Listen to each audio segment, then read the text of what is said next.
சங்கதி 24 செய்திகளோடு இணைந்திருக்கிறீர்கள். விரிவான செய்திகளுக்கு செல்ல முன்னதாக முதலில் இன்றைய நாளுக்கான தலைப்புச் செய்திகள். வடக்கில் திடீரென்று தோன்றிய அரசியல் அணிகள். தமிழ் அரசியல் கைதிகளின் விடுவிப்புக்கு தடையாகியுள்ள அர்ச்சுனா. அரசாங்கத்தின் மீதான மக்கள் நம்பிக்கைக்கு குந்தகம் ஏற்பட்டுள்ளதாக தகவல். மாகாண சபை தேர்தலை நடத்துமாறு இந்தியா கோரிக்கை. கோவிட்-19 பரவலின் தற்போதைய நிலை குறித்து வெளியான முக்கிய அறிவித்தல். புலிகளை பகடைக்காயாக்கும் எம்பி அர்ச்சுனா, அதிருப்தியில் சரத் வீரசேகர. போராட்டத்தில் குதிக்க தயாராகும் ஆசிரியர்கள். யாழில் 35 வருடங்களுக்கு பின்னர் ஆரம்பிக்கப்பட்ட தொடருந்து பொதிகள் சேவை. வடக்கில் இடியுடன் கொட்டி தீர்க்கப் போகும் கனமழை, பிரதீபராஜா வெளியிட்டுள்ள தகவல். தையிட்டு விகாரைக்கு பெருமளவு சிங்கள மக்களை அழைத்து வர திட்டம். தொடர்வன விரிவான செய்திகள்.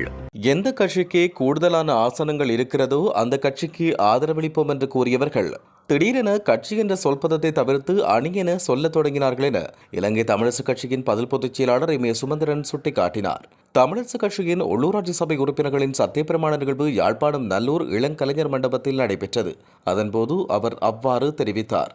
ஊடகங்கள் பொய் சொல்கின்றன என பொய்களை சொல்லும் வழக்கம் எங்களுடைய கட்சிக்கு இல்லை. ஆகவே கட்சியின் நிலைப்பாட்டை தெளிவாக வெளிப்படுத்திய கட்சியின் தலைவருக்கு நன்றி சொல்ல கடமைப்பட்டுள்ளோம். சமஷ்டி அடிப்படையில் மக்களுக்கு ஆட்சி அதிகாரம் வழங்கப்பட வேண்டும் என்பதற்காக உருவாக்கப்பட்டதே இலங்கை தமிழரசு கட்சி. தமிழ் மக்கள் நம்பிக்கை வைத்திருக்கும் ஒரே ஒரு கட்சி இலங்கை தமிழரசு கட்சி. அதற்காக நாங்கள் ஏனைய கட்சிகளை புறக்கணிக்கவில்லை. கடந்த நாடாளுமன்ற தேர்தல் முடிவற்ற கையோடு இடம்பெற்ற ஊடகவியலாளர் சந்திப்பில் மக்களுடைய ஆணையை ஏற்றுக்கொள்கிறோம் என்பதை குறிப்பிட்டிருந்தோம். மக்கள் தவறிழைத்தார்கள் என எந்தவொரு சந்தர்ப்பத்திலும் நாங்கள் கூறவில்லை. ஆட்சி முறை மாற்றப்பட வேண்டும் என 1956ஆம் ஆண்டிலிருந்து இன்று வரை மக்கள் வழங்கிய ஜனநாயக தீர்ப்பை இந்த நாட்டின் அரசுகள் கண்டுகொள்வதில்லை. மக்கள் தீர்ப்பை அரசு ஏற்க வேண்டும் என தொடர்ந்து வலியுறுத்தி வருகிறோம். தற்பொழுது இந்த உள்ளூராட்சி சபை தேர்தலில் மக்களின் ஜனநாயக தீர்ப்பை மதியுங்கள் என ஏனைய கட்சிகளுக்கு கூறுகிறோம் என அவர் தெரிவித்தார். நாடாளுமன்ற உறுப்பினர் ராமநாதன் அர்ச்சுனாவின் முறையற்ற கருத்துக்கள் வடக்கு காணி விடுவிப்பு மற்றும் பயங்கரவாத தடை சட்டத்தின் கீழ் தடுத்து வைக்கப்பட்டுள்ள அரசியல் கைதிகள் விடுவிப்பு ஆகியவற்றுக்கு தடையாக அமையலாம் என முன்னாள் பொதுமக்கள் பாதுகாப்பு அமைச்சர் சரத் வீரசேகர தெரிவித்தார். இவ்விடயம் தொடர்பில் தனியார் பத்திரிகை ஒன்றுக்கு கருத்து வெளியிட்ட போது அவர் இவ்வாறு தெரிவித்தார். அண்மையில் விடுவிக்கப்பட்ட 323 துறைமுக கொள்கலங்களில் விடுதலை புலிகள் அமைப்பின் தலைவர் பிரபாகரனின் ஆயுதங்கள் இருந்ததாக உறுப்பினர் அர்ச்சுனா தெரிவித்தார். விடுதலை புலிகள் அமைப்பின் தலைவர் வேலுப்பிள்ளை பிரபாகரன் தமது தேசிய தலைவர் என்று சபையின் சிறப்புரிமையில் இருந்து கொண்டு அர்ச்சுனா தொடர்ச்சியாக குறிப்பிடுவது தொடர்பில் அரசாங்கம் எடுத்துள்ள நடவடிக்கைகள் அதிருப்திக்குரியன. அர்ச்சுனா ராமநாதனின் கருத்துக்கள் மற்றும் செயற்பாடுகள் வடக்கிற்கும் தெற்கிற்கும் இடையில் வீண் பிரச்சனைகளை ஏற்படுத்தும் வகையில் காணப்படுகின்றன. பிரபாகரன் தமது தேசிய தலைவர் என குறிப்பிட்டு நாடாளுமன்றத்தில் உரையாற்றுகிறார். இது அரசியல் அமைப்புக்கு முற்றிலும் விரோதமானது. அர்ச்சுனாவின் கருத்துக்களை அரசாங்கம் அலட்சியப்படுத்துகிறது. ஆனால் இது இனங்களுக்கிடையில் சந்தேகத்தையும் முரண்பாடுகளையும் ஏற்படுத்தும்.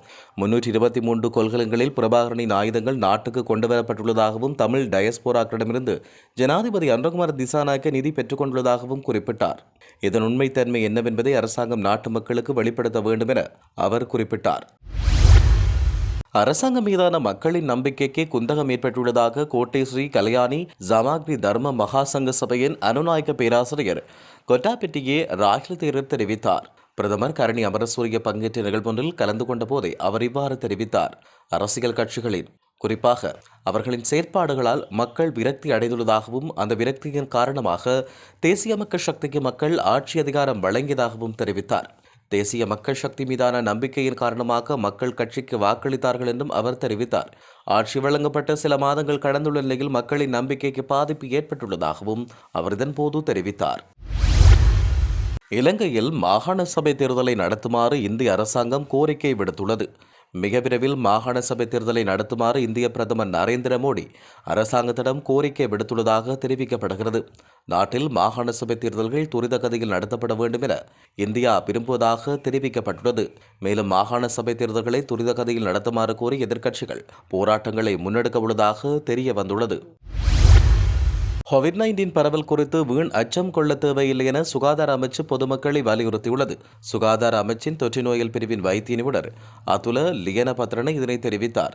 இது தொடர்பில் அவர் மேலும் தெரிவிக்கையில் 2023ஆம் ஆண்டு மே மாதத்தின் பின்னர் கோவிட் தொற்றை சாதாரணமாக ஒரு சுவாச நோயாக உலக சுகாதார நிறுவனம் வகைப்படுத்தியுள்ளது.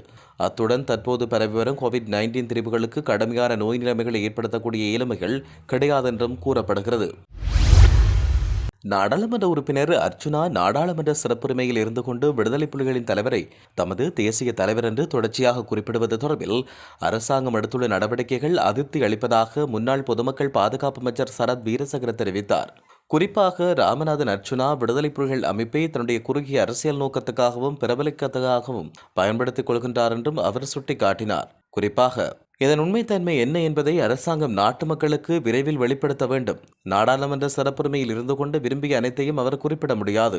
அர்ச்சுனாவின் முறையற்ற கருத்துக்கள் வடக்கு காணி விடுவிப்பு மற்றும் பயங்கரவாத தடைச்சட்டங்கள் தடுத்து வைக்கப்பட்ட அரசியல் கைதிகள் விடுவிப்புக்கு தடையாக அமையலாம்.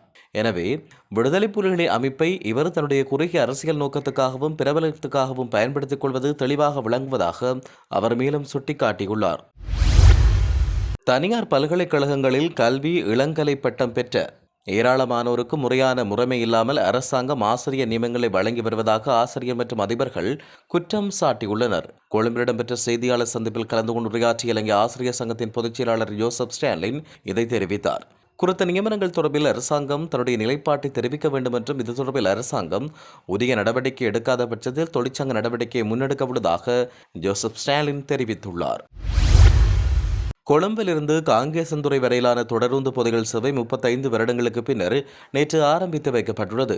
போக்குவரத்து, நெடுஞ்சாலைகள், துறைமுகங்கள் மற்றும் சிவில் விமான போக்குவரத்து அமைச்சர் பிமல் ரத்நாயக்க மற்றும் மின்சாரம் எரிசக்தி அமைச்சர் குமார ஜெயக்கொடி ஆகியோர் யாழுக்கு விஜயம் மேற்கொண்டு குறித்த சேவையை தொடங்கி வைத்தனர். அதேவேளை தொடருந்து நிலையத்தில் நூலகம் ஒன்றையும் அங்குரார்ப்பணம் செய்து வைத்தனர். அதைத் தொடர்ந்து தொடருந்து நிலைய வளாகத்தில் மரக்கன்றுகளையும் நாட்டி வைத்தனர். வடமாகாணத்தின் சில பகுதிகளுக்கு எதிர்வரும் 10 நாட்களுக்கு பிற்பகலில் அல்லது இரவு வேளைகளில் அவ்வப்போது மழை பெய்யும் என யாழ் பல்கலைக்கழக புவியத்துறை தலைவர் சிரேஷ்ட விரிவுரையாளர் நாகமுத்து பிரதீபராஜா குறிப்பிட்டார். முகப்புத்தக பதிவொன்றை வைத்து அவர் மேற்கண்டவாறு குறிப்பிட்டார். காலநிலையில் ஏற்பட்டுள்ள மாற்றம் காரணமாக இன்று முதல் எதிர்வரும் 16ஆம் தேதி வரை வடமாகாணத்தின் சில பகுதிகளுக்கு பிற்பகல் அல்லது இரவு வேளைகளில் மழை கிடைக்கும் வாய்ப்புள்ளது. நண்பகல் வரை மிகவும் வெப்பமான வானிலை காணப்படும். ஆனால் பிற்பகலுக்கு பின்னர் இடியுடன் கூடிய மழை கிடைக்கும் வாய்ப்புள்ளதாக அவர் தெரிவித்தார். நண்பகல் வரையான கடும் வெப்பத்தால் பொதுமக்கள் பாரிய சிரமங்களை எதிர்கொண்டு வருவார்கள்.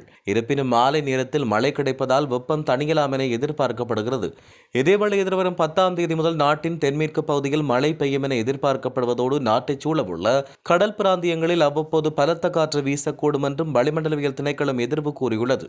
வடக்கு மற்றும் மூவா மாகாணங்களின் சில இடங்களில் மாலை அல்லது இரவு வேளைகளில் மழை அல்லது இடியுடன் கூடிய மழை பெய்யக்கூடும் என்றும் தெரிவிக்கப்பட்டுள்ளது. எதிர்வரும் போயா தினத்தன்று தையிட்டி சட்டவிரோத விகாரைக்கு பெருமளவு அப்பாவி சிங்கள மக்களை அழைத்து வருவதற்கு நடவடிக்கைகளில் சிலர் ஈடுபட்டுள்ளதாக தமிழ் தேசிய மக்கள் முன்னணியின் முன்னாள் நாடாளுமன்ற உறுப்பினர் செல்வராசா கஜேந்திரன் தெரிவித்தார். குறித்த தினத்தில் நடைபெறவுள்ள போராட்டத்தில் தமிழ் மக்களும் பெருமளவில் கலந்து கொள்ள வேண்டும் என்றும் அவர் அழைப்பு விடுத்தார். தையிட்டியில் தமிழ் மக்களின் பூர்வீக காணிகளை சட்டவிரோதமாக அபகரித்து அங்கே ஒரு சட்டவிரோத விகாரை அமைக்கப்பட்டுள்ளது. சட்டவிரோத கட்டுமானம் அகற்றப்பட்டு அந்த காணிகள் உரிமையாளர்களிடம் ஒப்படைக்கப்பட வேண்டும் என்பது அந்த காணி உரிமையாளர்களதும் அரசியல் தரப்புகளதும் சிவில் தரப்புகளதும் கோரிக்கையாக உள்ளது. அங்கே வருகின்ற சிங்கள மக்களுக்கு உண்மையில் அங்கே என்ன நடக்கிறது என்பது தெரியாது. இனவாதிகள் தென்பகுதியில் சொல்கின்ற பொய்க்கதைகளை நம்பி மக்கள் இங்கு வந்து கொண்டிருக்கிறார்கள். ஆகவே சிங்கள மக்கள் இவ்வாறான சட்டவிரோத செயற்பாடுகளுக்கு துணை போகக்கூடாது. சிங்கள மக்களும் எங்களுக்கு ஒத்துழைப்பு வழங்கி இனவாதிகளுக்கு அழுத்தங்களை கொடுத்து தமிழ் மக்களின் காணிகளை விடுவிக்க சட்டவிரோத கட்டுமானங்களை அகற்ற சிங்கள மக்களின் ஒத்துழைப்பை பெற்றுக்கொள்ள வேண்டிய தேவை எங்களுக்குள்ளதாக அவர் தெரிவித்தார். இத்துடன் செய்திகள் யாவும் நிறைவு பெறுகின்றன. மேலதிக செய்திகளுக்காக சங்கதி 24.com உடன் இணைந்திருங்கள். வணக்கம்.